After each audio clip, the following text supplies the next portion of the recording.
Assalamualaikum warahmatullahi wabarakatuh. Halo semuanya teman-teman, selamat malam. Selamat datang kembali di channel kesayangan kita, channel Ilo Ekstrim. Dan dimanapun teman-teman berada, semoga teman-teman selalu dalam keadaan sehat walafiat tanpa kekurangan satu apapun. Amin amin ya robbal alamin. Pada kesempatan yang baik ini kami akan membawakan satu kisah dari penulis favorit kita semua, yaitu Om Ras. Wow, penulis asal Kalimantan Tengah ya, yang kisahnya luar biasa. Tapi sebelum kita masuk ke dalam kisahnya, buat teman-teman mungkin yang belum subscribe, dong, bisa diklik dulu tombol subscribe, jangan lupa lonceng notifikasinya dinyalakan agar teman-teman selalu mendapatkan notifikasi dari konten-konten yang akan kami upload di setiap harinya. Dan kami juga ingin mengucapkan terima kasih ya kepada seluruh teman-teman yang sudah selalu setia hadir, yang sudah selalu mendukung kami, karena teman-teman kami selalu bersemangat berkarya di setiap harinya. Gak makin berlama-lama lagi nih, pasti udah gak sabaran kan untuk masuk ke dalam kisahnya. Langsung saja kita masuk ke dalam kisahnya, Bodeg Horor. Dari pasangan Dukun Sakti di Kalimantan.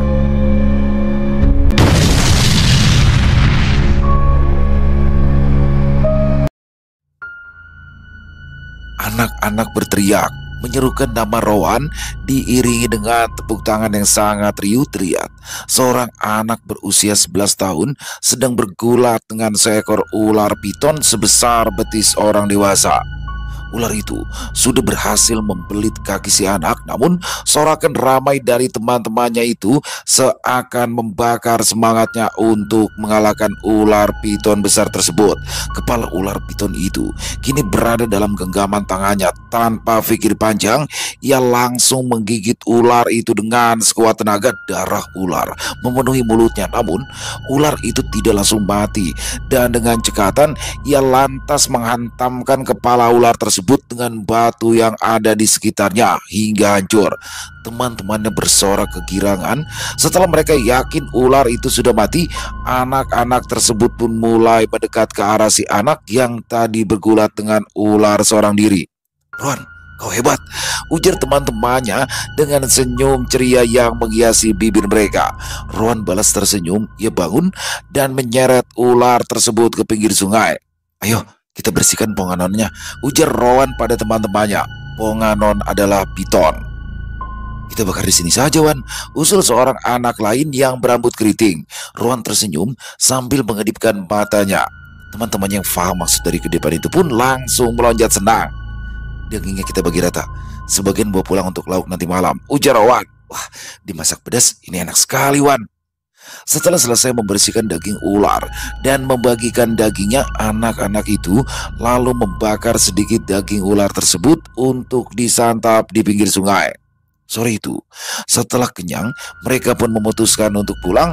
Sambil mendayung sampannya, anak-anak itu menyanyikan lagu rohani agama Kaharingan dengan sangat serius. "Terima kasih daging ponganonnya, Wan. Besok kita pergi berburu lagi ya," ujar teman-temannya. Sebelum mereka berpisah, Rowan mengangguk sambil tersenyum. "Aku pulang," ujar Rowan saat ia masuk ke dalam rumahnya. Terlihat seorang wanita berusia 40 tahunan sedang membuat keranjang dari rotan. "Gantung dagingnya di dapur," kata wanita itu tanpa mengalihkan pandangan dari keranjang rotan di tangannya. "Iya, Inai, sudah tahu. Padahal kan aku mau buat kejutan," wanita itu terkekeh. "Oleskan kakimu dengan minyak supaya bekas liritan ular itu tidak membiru." "Iya, Inai. Bisa tidak? Jangan suruh peliharaan Inai untuk mengikutiku. Aku bisa menjaga diri sendiri, Inai," ujar Rowan kesal. "Inai tidak menyuruhnya, tapi dia sendiri yang ingin mengikutimu." Oh, Rowan berjalan ke arah dapur. Dia meletakkan daging ular itu ke dalam keranjang rotan, lalu menggantungnya pada besi kecil yang berbentuk es yang sudah tersedia di sana.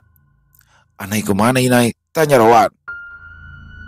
"Ke Tumbang Kunyi. Tadi dijemput orang." "Lama, Nai?" Wanita itu mengangkat baunya. "Permisi," ujar seseorang di luar rumah. Mendengar suara itu, ibunya Rowan lantas beranjak dari duduknya. "Ada apa, Yong?" tanya ibunya Rowan yang sudah berdiri di depan pintu. Saya disuruh menjemput amai Rowan. Oru Harli sakit keras," ujar Liong. Oru adalah istri, Oru Harli berarti istrinya Harli. "Tapi amai Rowan sedang tidak ada di rumah, Yong. Tadi siang dia berangkat ke desa lain." "Ah, kalau begitu kalian saja yang ke rumah Harli," ujar Liong. Ya sudah, aku ambil tempat siriku dulu, kata ibunya Rowan seraya kembali masuk ke dalam rumah. Rowan menatap kepergian ibunya dan Liong. Setelah mereka cukup jauh, barulah Rowan mengikutinya. Ia melihat dengan jelas bagaimana ibunya memeriksa penyakit istri Harley. Kamu ini diusili makhluk halus. Coba kamu ingat-ingat, apa yang sudah kamu lakukan sampai mereka semarah ini? Ujar Liana pada Oru Harley yang terbaring lemah tak berdaya. Terakhir, sebelum saya sakit begini, saya pergi memancing. Dan saat itu saya tidak sengaja jatuh menimpa air sumber. Air sumber adalah air berminyak berwarna-warni yang keluar dari dalam kumpulan sahib dan pasir sumber dipercaya merupakan jalan dari para makhluk halus. Itu sudah, kamu merusak jalan mereka dan menghalangi mereka lewat, ujar Liana. Liana lantas meminta bara api yang diletakkan di dalam wadah pada Harley. Setelah bara apinya siap, Liana kemudian memasukkan serbu kemenyan ke dalamnya. Seketika, aroma kemenyan yang menyengat tercium. Liana terlihat merapalkan mantra, lalu tiba-tiba ia menundukkan kepala. Perlahan-lahan, tubuh Liana mulai bergerak aneh. Ia merangkak mendekati Oru Harley. Setelah dekat, Liana langsung mendekatkan mulutnya ke bagian tubuh Oru Harley yang sakit. Ia menjilati bagian tubuh yang sakit itu cukup lama. Saat ia meludah ke dalam mangkok putih yang sudah disediakan, terlihat ada butiran pasir kerikil dan juga serpian daun busuk berwarna hitam. Liana mengulang apa yang dilakukan itu sebanyak beberapa kali, hingga butiran pasir kerikil dan daun busuk itu tidak ada lagi ketika ia meludah. Kepala Liana kembali tertunduk. Beberapa saat kemudian, ia mengangkat kepalanya dan menatap Oru Harley. Besok sore, letakkan nasi ketan dan sebutir telur ayam kampung di dekat sumber tempat kamu terjatuh itu, ujar Liana lalu beranjak dari duduknya. Terima kasih banyak, Kak, ucap Harley seraya memberikan plastik hitam berisi beras pada Liana. Liana mengangguk dan menerima plastik tersebut. Sesamanya di rumah, Rowan yang sudah sedari awal mengikuti ibunya itu pun langsung menyerbu kantong plastik yang ibunya bawa. Rupanya, selain beras di dalam plastik itu juga terdapat uang 50 ribuan dan paku. "Nih, uangnya buat aku ya," ujar Rowan. "Ya, ambillah." Rowan merupakan anak dari pasangan dukun sakti yang cukup terkenal di desa mereka. Bahkan ayahnya Rowan seringkali dijemput ke desa-desa lain oleh orang yang meminta bantuan padanya. Rowan memiliki wajah yang berbentuk oval dengan alis mata yang tebal, mempunyai hidung yang mancung dan bibir yang tipis dengan rambut lurus berwarna merah gelap alami. Kulitnya putih dan tubuhnya cukup tinggi bila dibandingkan dengan teman-teman sebayanya. Rowan merupakan anak tunggal dari pasangan Liana dan Najak. Liana merupakan anak seorang basi atau dukun, dan ketika orang tuanya meninggal, Liana lah yang mewarisi ilmu orang tuanya. Hanjak tak jauh berbeda. Ia memiliki keluarga yang juga aktif dalam dunia perdukunan. Jadi bagi Rowan, hal-hal mistis dan gaib bukanlah hal yang tabu baginya. Bahkan di usianya yang masih sangat muda itu, Rowan sudah diajari oleh orang tuanya tentang ilmu perdukunan. Namun meski begitu, Rowan tidak tertarik untuk mempraktikkan langsung. Ia lebih suka mempelajari kuntau dan cara bertarung fisik dibandingkan secara gaib. Di usianya yang menginjak 11 tahun itu, Rowan sudah 2 kali batamat kuntau. Ia sangat mahir dalam hal ilmu bela diri. Tapi walaupun ia jago kuntau, Rowan tidak pernah menggunakan keahliannya itu untuk menakali anak-anak lain. Itulah kenapa Rowan sangat disukai oleh anak-anak di desanya.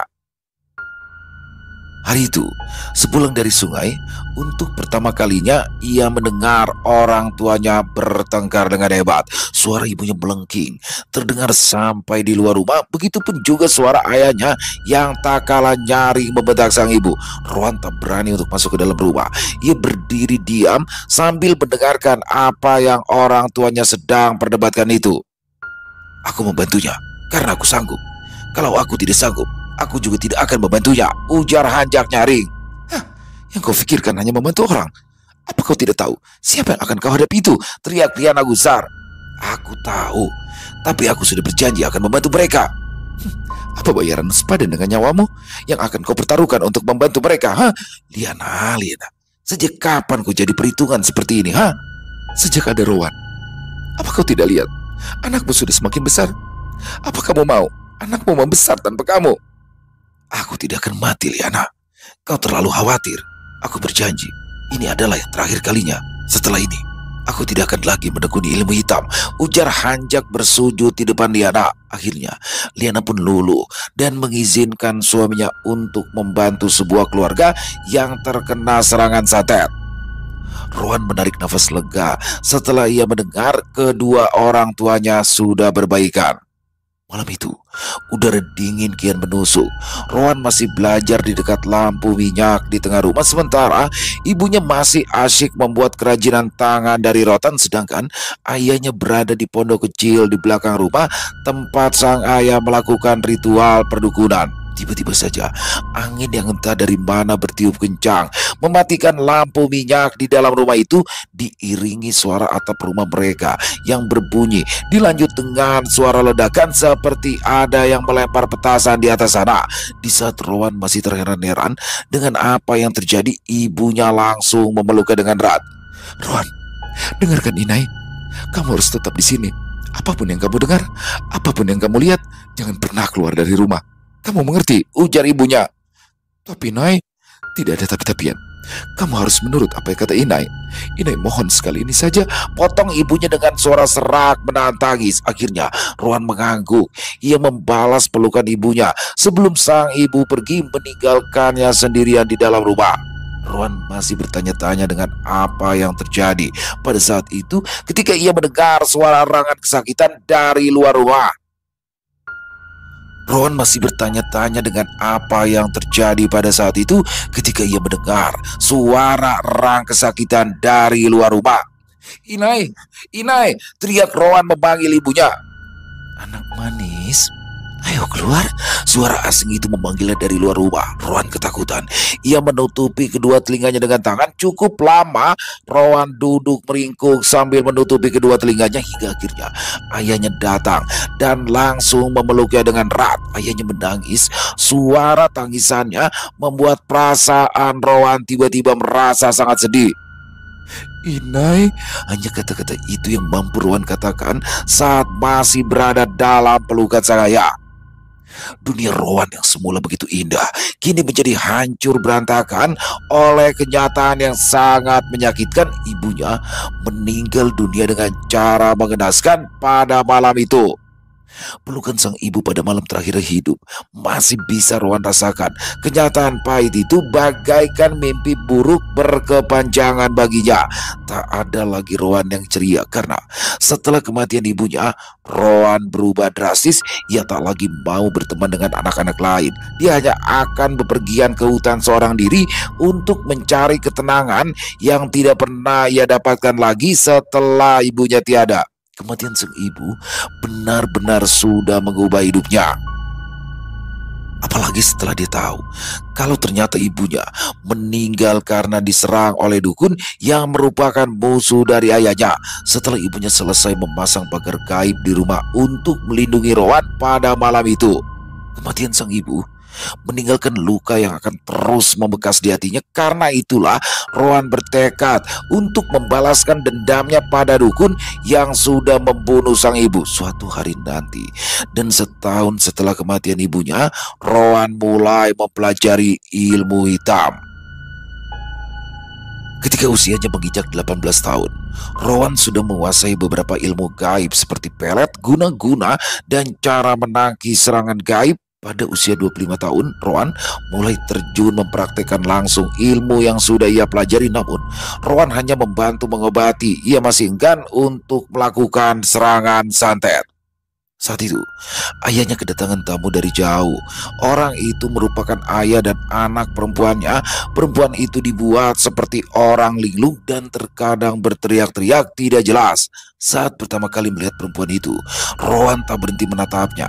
Tatapan matanya jelas menunjukkan ketertarikan. Hanjak yang menyadari tatapan sang anak pada gadis itu langsung menegurnya. "Kau bisa bantu dia, Wan?" tanya Hanjak setelah menepuk pelan kaki Rowan. Rowan mengangguk dan kini tatapannya beralih kepada ayahnya. "Tapi Mai, sepertinya aku butuh waktu. Maksudku, dia harus berada di sini selama proses ritual penyembuhannya, ujar Rowan. Ya, kalau memang harus seperti itu, tidak masalah, ujar Hanjak tersenyum. Bagaimana menurutmu? Tanya Hanjak pada ayah si perempuan. Tapi kalau boleh, nanti akan ada keluargaku yang menemani dan menyediakan keperluan anakku selama di sini. Karena aku tentu tidak bisa lama-lama di sini. Bolehkah? Hanjak dan Rowan mengangguk memperbolehkan. Malam itu, ritual pertama untuk mengobati si perempuan yang bernama Lailan. Ritual pengobatan berjalan dengan sangat lancar, bahkan terlalu lancar bagi Rowan. Namun meskipun begitu, ia tetap tidak mengizinkan perempuan itu pulang lebih dulu dengan alasan dia ingin melihat setiap perkembangan dari Lailan hingga Lailan benar-benar sembuh sepenuhnya. Selama 3 minggu berada di rumah Rowan, perempuan itu sudah mulai menunjukkan kesembuhan. Ia tak lagi berteriak histeris di sore hari maupun di malam hari. Saat diajak berbicara pun sudah mau menjawab. Rowan terlihat sangat perhatian pada perempuan itu. Setiap hari ia selalu mengajaknya mengobrol dan sesekali bercanda di teras depan rumahnya. Hanjak tentu saja sangat senang dengan perubahan sikap dari Rowan karena sudah sangat lama sekali Hanjak tidak pernah lagi melihat Rowan tersenyum dan tertawa sebebas itu setelah kematian Liana dulu. Apa kamu menyukai gadis itu, Wan? Tanya Hanjak sore itu. Rowan tersenyum, kepalanya mengangguk tanpa ragu. Ungkapkanlah sebelum dia pulang, agar dia tahu isi hatimu. Amai rasa dari caranya menatapmu, dia juga menyukaimu, Wan, ujar Hanjak. Wajah Rowan yang putih terlihat langsung memerah setelah mendengar perkataan ayahnya. Apa itu benar, Amai? Aku takut dia tidak menyukaiku karena aku hanya orang kampung, Mai. Apa salahnya dengan orang kampung? Apa menurut kamu orang kampung itu tidak berhak mempunyai istri orang kota? Tidak, bukan begitu maksudku, Mai. Aku hanya merasa rendah diri. Bagaimanapun dari segi penampilan dan gaya hidup, aku jauh tertinggal darinya, Mai. Hanjak menepuk pelan bahu anaknya itu. Ia menatap mata Rowan dengan tatapan penuh kasih sayang. Ungkapkan, lawan. Kau tidak akan pernah tahu apa yang dirasakan terhadapmu dan apa tanggapannya tentang perasaanmu kalau kau sendiri saja tidak berani untuk mengatakannya. Rowan menghela nafas panjang. Jadi sebaiknya menurut Amai aku harus mengungkapkan perasaanku. Tapi kalau seandainya dia menolakku, bagaimana, Mai? Wan, kau itu lelaki. Kalau ditolak sekali, janganlah menyerah. Tapi Amai yakin gadis itu tidak akan menolakmu. Rowan mengangguk. Ia menatap ayahnya dengan mata yang penuh semangat. Hari itu, saat Rowan mengajak Lailan berjalan-jalan, Rowan memberanikan diri untuk mengungkapkan perasaannya pada gadis itu. Ternyata benar apa yang dikatakan sang ayah sebelumnya. Lailan rupanya juga menyukai Rowan. Wajah cantik gadis itu tampak merona. Ia tersipu malu melihat Rowan yang tersenyum menatapnya.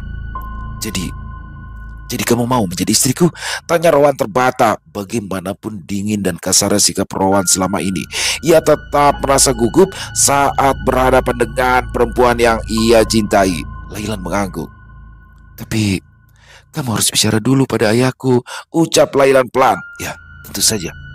Aku akan bicara langsung pada ayahmu. Tapi yang jadi masalahnya, apa mungkin aku akan diterima sebagai menantu? Sedangkan kita berbeda keyakinan. Lailan tersenyum. Ia menatap mata Rowan. Aku tidak akan memaksa. Tapi dalam agamaku, kami tidak diperbolehkan menikah dengan seseorang yang berbeda agama. Walaupun mungkin pernikahan itu bisa diakali dengan mendapatkan akta nikah yang sah oleh negara, tapi hal itu tetap tidak sah di mata agamaku. Dan sampai kapanpun kita akan dicap sebagai pezina, kata Lailan. Rowan menarik nafas panjang. Kalau memang kamu memintaku untuk masuk Islam, maka aku akan lakukan. Aku bisa melakukan apapun untukmu, ucap Rowan serius. Lailan tersenyum.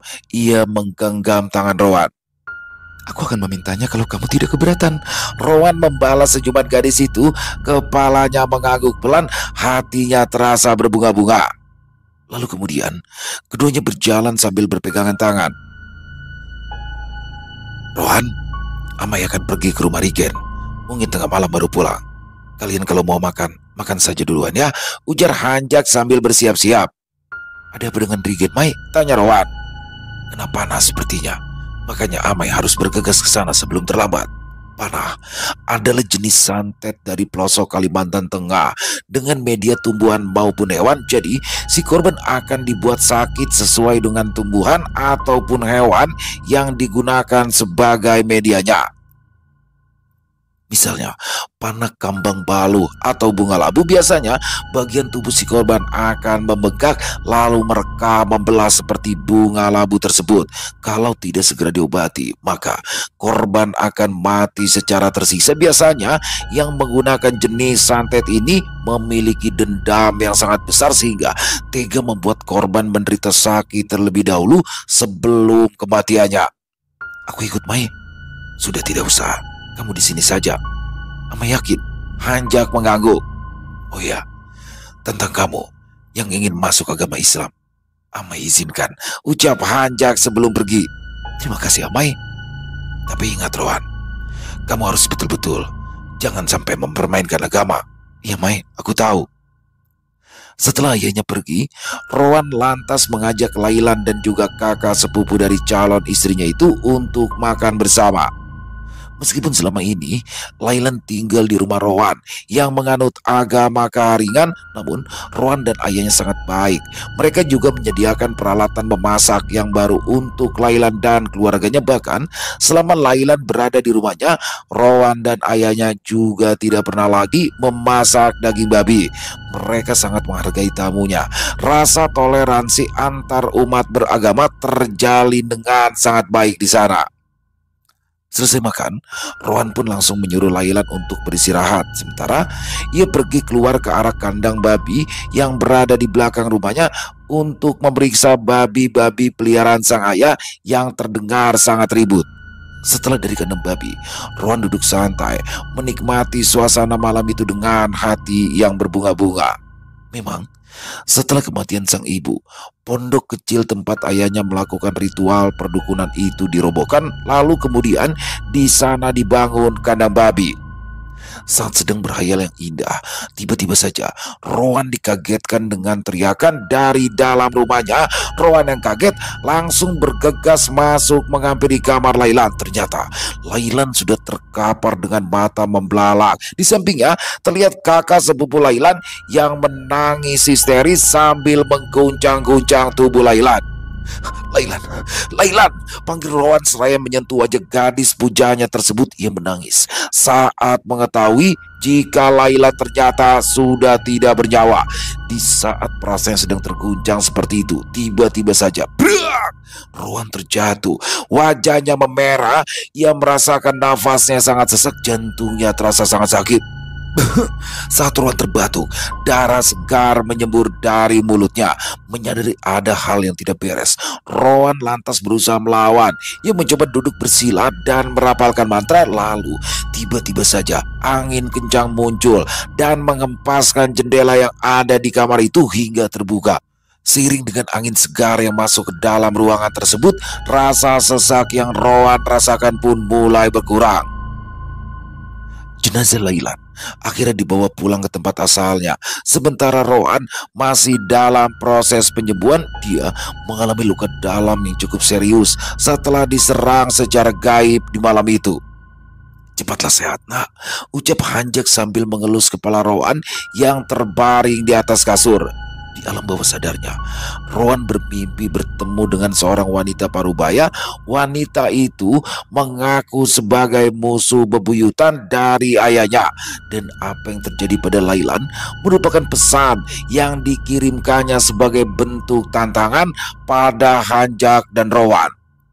Ketika Rowan terbangun, dia langsung menceritakan mimpinya itu kepada sang ayah. Hanjak yang mendengar cerita dari Rowan seketika terdiam. Matanya menatap keluar jendela, nafasnya terdengar berat. Rowan, dulu Amai punya teman, namanya Manyang Bunge. Kami berdua belajar kunto pada guru yang sama. Manyang sangat cantik, namun sikapnya kasar dan semaunya terhadap orang lain. Selain itu, dia juga sangat keras kepala. Apa yang dia mau harus dia dapatkan. Dan Amai tidak suka dengan sikap kasar juga keras kepalanya itu. Tapi meskipun sudah Amai jauhi, Manyang tetap mencari cara untuk berteman dengan Amai. Hingga akhirnya kami sama-sama tamat kuntau dan kami berpisah untuk menjalani hidup masing-masing. Tapi beberapa tahun kemudian kami bertemu lagi dan Manyang mengungkapkan dengan sangat jelas kalau dia ingin menikah dengan Amai. Padahal saat itu Amai sudah menjalin hubungan dengan Inaimu. Saat dia tahu Amai akan menikah dengan Inaimu, dia marah besar. Dan dia juga bahkan sampai bersumpah kalau dia tidak bisa bersama dengan Amai, maka Inaimu juga tidak boleh bersama dengan Amai. Lalu setelah itu dia menghilang. Sangat lama, sampai Amai sendiri pun juga sudah lupa padanya. Tapi akhirnya dia muncul lagi. Dan saat itu, kami bertemu sebagai musuh. Dia menjadi dukun santet dan menjadi lawan dari Amai. Itulah kenapa Inaimu dulu melarang Amai untuk melawannya. Tapi Amai sangat bodoh dan tetap bersikeras untuk melawannya. Akhirnya Amai malah kehilangan Inaimu. Amai sangat menyesal, Wan. Dan sekarang Amai kehilangan calon menantu, bahkan juga hampir kehilanganmu. Amai tidak bisa tinggal diam lagi, Wan. Amai harus membalaskan dendam ini. Cerita Hanjak. Rowan menatap wajah ayahnya. Wajahnya yang sudah mulai keriput itu masih terlihat cukup tampan. Wajar saja kalau ayahnya dulu menjadi rebutan para perempuan. Menyadari sang anak yang menatap seperti itu, alis mata Hanjak langsung berkerut. Kenapa? Apa kau tidak percaya dengan cerita Amai? Tanya Hanjak tersenyum. Aku percaya. Dan aku yakin cerita itu benar adanya, Mai. Karena meski dilihat dari sisi manapun, Amai memang terlihat tampan. Hanjak tersenyum kecil.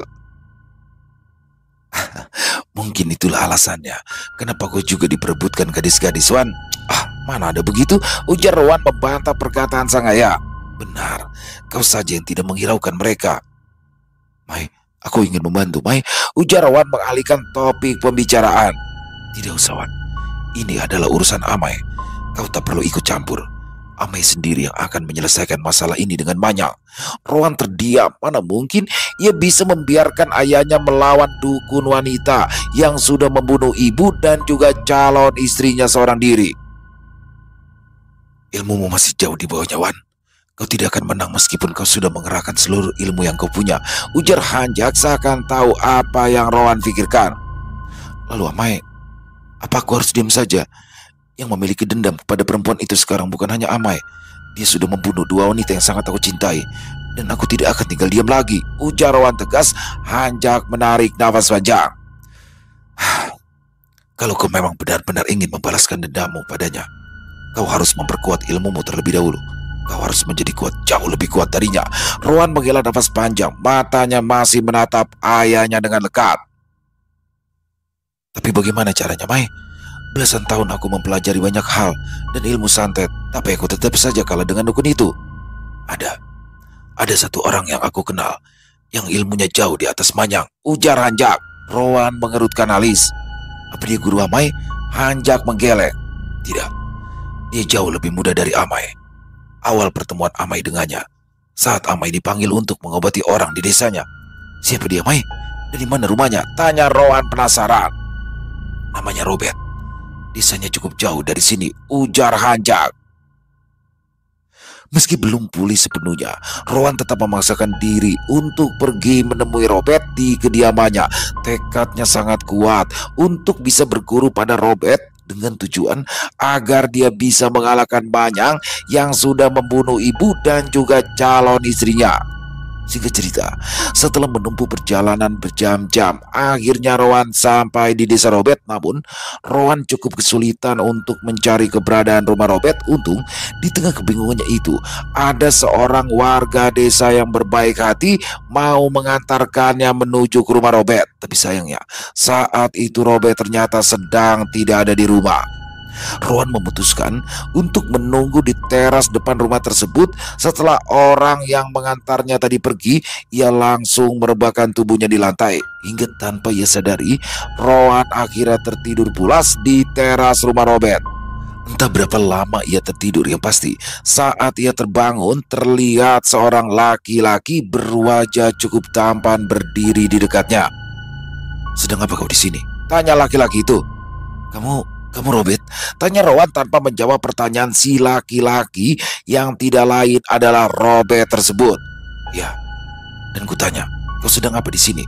Tanya Robert seraya membuka pintu rumahnya. Perkenalkan guru, namaku Rowan. Aku merupakan anak dari Bapak Hanjak. Kata Rowan memperkenalkan diri. Robert langsung berpaling dan menatap Rowan dengan alis yang tampak berkerut. Guru? Aku bukan guru. Kau salah orang kalau ingin mencari seorang guru. Kau teruskanlah berjalan ke desa. Di sana banyak guru sekolah dasar, ujar Robert. Tidak, aku kemari memang ingin menemui orang yang bernama Robert. Aku ingin belajar banyak ilmu perdukunan darinya. Robert menghela nafas panjang. Masuklah. Besok setelah sarapan kau boleh pulang, ujar Robert. Rowan melotot. Ia tak menyangka kalau dirinya akan diusir oleh lelaki itu karena tak mau menyia-nyiakan perjuangan dirinya untuk sampai di desa itu. Akhirnya Rowan langsung duduk bersimpu di dekat kaki Robert. Ia mulai menceritakan apa yang sebenarnya yang ia inginkan dari Robert. Robert mendengarkan semua cerita dari Rowan tanpa berkata apa-apa. Jadi begitu, kata Rowan mengakhiri ceritanya. Robert terdiam sejenak, lalu kemudian menepuk pelan pundak Rowan. Aku tidak cukup hebat untuk mengajarimu, tapi kalau kau mau, mungkin aku bisa membantu mengantarkanmu menemui seseorang yang tepat untuk dijadikan seorang guru. Rowan menatap Robert. Sungguh? Ya, itu pun kalau kau mau. Aku mau. Robert mengangguk, lalu mempersilakan Rowan untuk masuk. Duduklah, suruh Robert pada Rowan yang tampak ragu-ragu untuk duduk. Selagi Robert ke dapur, Rowan memperhatikan seluruh isi ruangan itu dengan seksama. Menurut Rowan, rumah itu tak jauh berbeda dengan rumahnya. Robert kembali masuk dengan membawa satu ceret besar dan dua buah gelas yang kecil yang setengah bagian dalam gelasnya sudah berubah warna. Robert menuangkan air dari dalam ceret itu ke gelas, lalu memberikan segelas air berwarna bening kepada Rowan. Rowan mengambil gelas itu dengan ragu-ragu, namun saat ia akan meminum airnya, alis mata Rowan langsung berkerut. Air apa ini? Tanya Rowan. Air busa nakar, bagus untuk kesehatan. Kopi atau teh tidak ada? Tanya Rowan. Robert menatap Rowan dengan tajam, membuat Rowan langsung tersenyum kecut. Tidak, aku hanya bercanda. Aku suka kok air rebusan akar-akaran begini, kata Rowan seraya meminum air di gelasnya sampai habis tak bersisa. Pelan-pelan, ini airnya masih banyak. Kau bisa minum sepuasmu. Nanti kalau habis, aku bisa merebuskan lagi untukmu, ujar Robert seraya tersenyum kecil. Pagi-pagi sekali, Robert sudah bangun dan mulai melakukan aktivitas di rumah, namun ia sengaja tidak membangunkan Rowan yang masih tertidur. Setelah menanak nasi, Robert lantas pergi ke warung untuk membeli gula juga kopi dan teh. Saat ia sampai di rumah, ternyata Rowan sudah bangun dan sedang duduk di teras rumah. Aku kira kau meninggalkanku, ujar Rowan. Ini, buatlah minuman yang kamu mau, ujar Robert seraya memberikan plastik berisikan gula, kopi, dan teh. Terima kasih, baik. Robert tersenyum, ia pun mengangguk. Maaf sebelumnya, tapi kira-kira kapan kita berangkat? Tanya Rowan. Aku rasa kita harus menunggu sampai kondisi tubuhmu sehat lebih dulu. Sementara itu kau akan tetap di sini untuk membantuku, dan aku akan sekaligus melatihmu, ujar Robert. Baiklah kalau begitu, tapi aku harus memanggilmu apa? Tanya Rowan. Terserah kau saja. Kau mau panggil namaku juga boleh, karena walaupun usiaku lebih tua darimu, tapi dari wajah aku pasti masih terlihat muda, kata Robert sambil tertawa. Baiklah, kalau begitu aku akan panggil nama saja, ujar Rowan. Robert mengangguk. Baiklah Rowan, hari ini kita akan pergi ke hutan untuk memeriksa jeratku. Mendengar perkataan Robert itu, Rowan langsung mengerjap-ngerjapkan matanya. Jerat? Maksudmu kau ingin melatihku cara menjerat hewan? Tanya Rowan. Robert tertawa kecil. Apa kau tidak dengar ya? Apa yang aku katakan sebelum aku bilang akan melatihmu tadi? Ujar Robert balik bertanya. Rowan terdiam. Oh, jadi kau ingin aku membantumu? Ya, kau meminta bantuanku dan sebagai balasannya, kau juga harus membantuku. Setidaknya, walaupun aku tidak bisa membantumu membalaskan dendam, kau bisa membantuku melakukan berbagai pekerjaan. Rowan terdiam sejenak. Tidak buruk, dulu aku juga suka berburu dan memasang jerat di hutan bersama teman-temanku. Robert mengangguk, ia berjalan ke dapur untuk menggoreng telur. Makanlah, ujar Robert seraya memberikan sepiring nasi kepada Rowan. Robert, Robert, panggil seseorang dari luar rumah. Suara itu merupakan suara seorang wanita. Ah, itu istrimu datang, tanya Rowan yang langsung membuat Robert terbatuk. Sial, umpat Robert seraya beranjak dari duduknya. Tidak berapa lama kemudian, Robert kembali masuk ke dalam rumah dengan membawa mangkok besar berisi masakan rica-rica. Wah, jadi istrimu datang ke sini hanya untuk mengantarkan makanan? Apa kalian bertengkar? Atau sudah bisa rumah? Tanya Rowan penasaran. Hei bocah, kalau kau tidak tahu apa-apa, jangan asal menyimpulkan, ujar Robert kesal. Rowan terdiam, lalu ia kembali melanjutkan makannya. Rowan kemari, panggil Robert yang sedang mengasah parang di tanah. Apa kau ingin aku yang mengasah parangmu? Tanya Rowan seraya berjalan mendekat.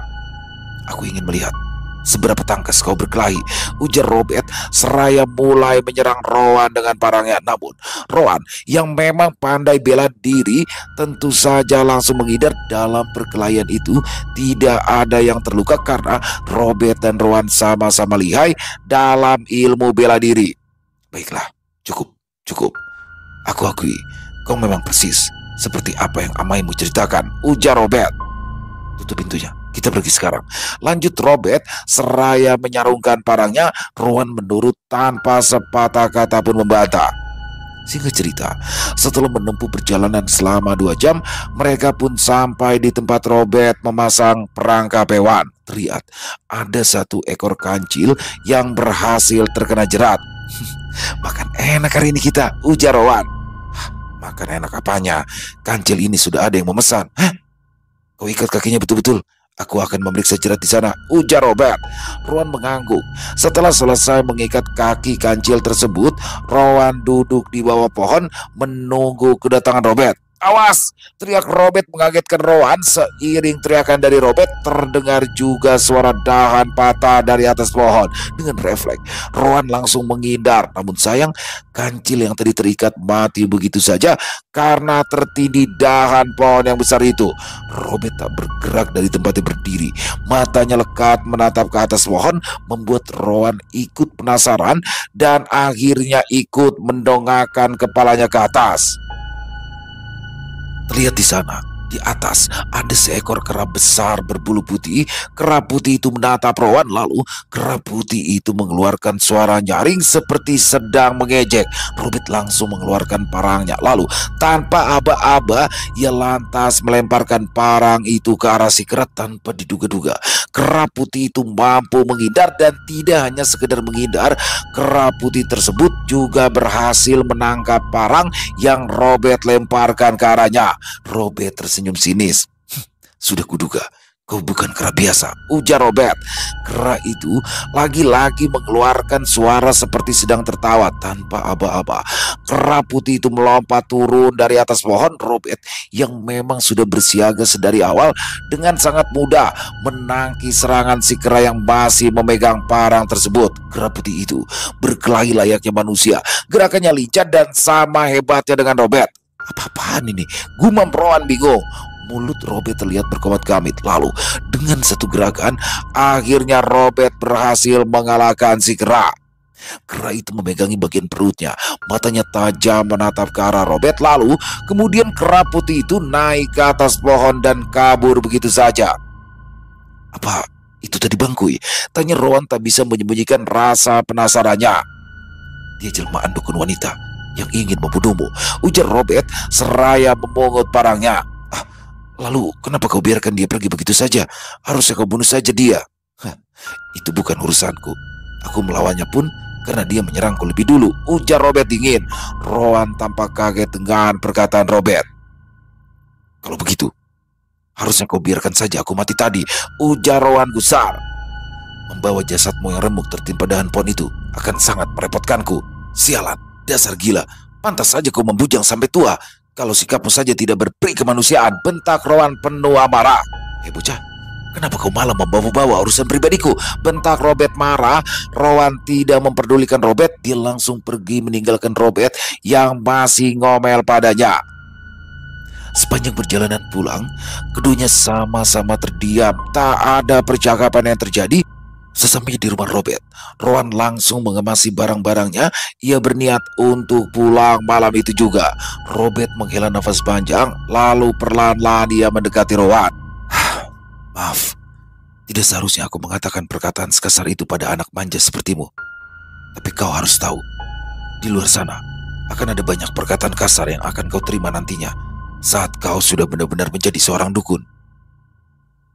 Dan kau harus terbiasa dari sekarang untuk menerima semua itu. Sejak kecil, aku sudah dididik dengan sangat keras. Tidak sepertimu yang disayang dan dimanja oleh orang tuamu. Dan aku mengakui, didikan yang keras itu punya peranan besar dalam membentuk jati diriku yang kuat seperti sekarang ini. Kau tidak harus terbawa perasaan hingga putus asa hanya karena ucapan kasar orang lain. Terkadang, motivasi terbaik itu datang bukan dari ucapan manis, melainkan ucapan kasar yang dilontarkan oleh para pembencimu. Kau hanya perlu menguatkan tekadmu dan tetap berpegang teguh pada tujuan awalmu. Apakah tekad untuk membalaskan dendammu yang sudah pudar karena perkataan kasarku tadi? Rowan menunduk. Ia mengakui perkataan Robert ada benarnya. Robert merangkul bahu Rowan. Kisah hidup kita hampir sama. Kita sama-sama kehilangan orang tua. Bahkan aku pun harus merelakan perempuan yang aku cintai pergi. Amaimu telah mendatangiku. Aku sudah tahu semuanya. Dan tujuanku hanya ingin agar kau kuat dalam segala hal. Bukan hanya kuat berkelahi saja. Kau paham maksudku kan? Rowan mengangguk. Maafkan aku juga. Tadi sudah menyerang hal pribadimu. Robert tersenyum kecut lalu mengangguk. Ia merangkul Rowan. Rowan membalas pelukan Robert diiringi suara tangis sesenggukan. Robert tersenyum tanpa terasa. Air matanya pun ikut mengalir pelan karena suasana itu membawa ingatan Robert ke masa kecilnya dulu. Saat Samuel masih ada, ia sering memeluk dan menghibur adik sepupunya seperti yang ia lakukan pada Rowan sekarang. Robert selalu merindukan Samuel dan akhirnya Robert menemukan sosok Samuel dalam diri Rowan. Adikku, gumam Robert seraya mengelus kepala Rowan dengan lembut. Selesai. Wow, luar biasa kisah Robert. Oh, jadi ini buat teman-teman yang belum tahu kisah Robert ya, bisa mengikuti di channel Lilo Entry di mana Robert ini adalah dukun sakti dari Kalimantan ya, dan di sini terobati juga. Banyak nih yang request, Bang Ilo kisah Robert dong, kisah Robert. Jadi memang kisah Robert ini memiliki kesan yang cukup mendalam bagi teman-teman. Jadi nicak daha ya, mungkin banyak sekali nih teman-teman yang sudah pernah membaca kisahnya dari threadnya Om Ras maupun di channel Lilo Entry. Silakan bisa dikunjungi, keren banget. Dan di sini bagaimana akhirnya Robert bertemu dengan Rowan ya. Rowan ini merupakan anak dari pasangan dukun santet, yang mana Rowan adalah anak dari pasangan dukun sakti di Kalimantan ya, yang mana pada akhirnya ibunya harus meninggal dan dia akhirnya diperintahkan oleh ayahnya ya, atau Amai. Jadi Amai itu panggilan untuk ayah dan Inai panggilan untuk ibu di Kalimantan, masyarakat Kalimantan Tengah khususnya ya. Dan di sini diperintahkan untuk berguru kepada Robert. Robert. Tapi di sini Robert memang tidak. Jadi Robert itu sakti tapi tidak bisa menurunkan ilmunya. Jadi memang banyak ya teman-teman ya, orang yang ahli di bidangnya tapi tidak bisa menurunkan ilmunya. Dan di sini Robert mengajak ke tempatnya Laca Buto. Laca Buto sendiri adalah salah satu guru dari Robert dan merupakan teman dari ayahnya Robert. Di sini keren ya. Dan di endingnya itu loh, ketika dia memeluk itu Rowan itu kayaknya dapat banget.